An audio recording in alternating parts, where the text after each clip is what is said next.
আসসালামু আলাইকুম। যদি আপনাদের মন খারাপ থাকে তাহলে এই সিলেক্ট দেখেন, দেখেন এই ভিডিওটা কেমন লাগে। তারা কি চেনা যায়? এই মালটাকে চিনেন? এই মালটা হচ্ছে সাবেক নির্বাচন কমিশন বেহুদা, মানে নুরুল হুদা। এই নুরুল হুদারাই হাসিনাকে খুনি বানাইছে, সরেসার বানাইছে, খুনি হতে সাহায্য করছে।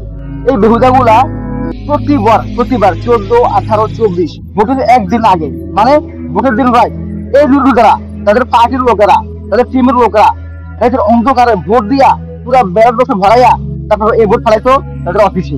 এই সেই হুদারা, যে হুদারা হাসিনাকে বানাইছে সরেসার, হাসিনাকে বানাইছে খুনি। হাসিনার পাশাপাশি এই নুরুল হুদা যে কয়েকজন ছিল, 3বারে ছিল, 3জন কমিশন ছিল বেহুদা সহ, তাদের প্রত্যেকের উচিত হাসিনার সাথে জেলে যাওয়া অথবা ফাঁসিতে ঝোলা। কারণ একটা হাসিনা একদিন জন্মে না।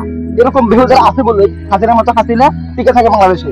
হাসিনার মতো লোকেরা খুনি হয়, ভিন দেশে দালাল হয়, ভিন দেশে দালাল হয়ে আমাদের বাংলাদেশের আলেমদেরকে কষ্ট দেয়। এই বেহুদা গুলার জন্য আমাদের কত আলেম কষ্ট পাইছে, কত আলেম জেলে পচে মরছে এই বেহুদা গুলা।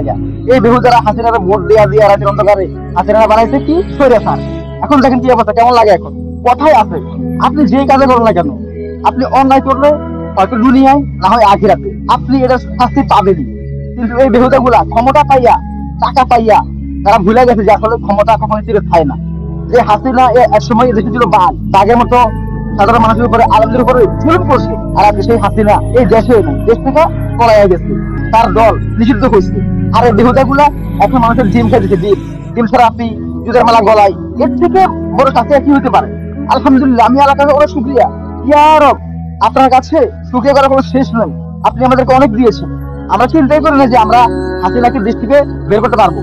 আলহামদুলিল্লাহ, আমরা সেখানে সক্ষম হয়েছি। এখন একটা একটা করে ধরে ধরে বেহুদা সহ আগের যে দুজন ছিল প্রত্যেকের এইভাবে ডিম ছাড়া দেওয়া হোক এবং গলায় এই সম্মানিত মালাটা পরানো হোক, এটাই আমাদের দাবি।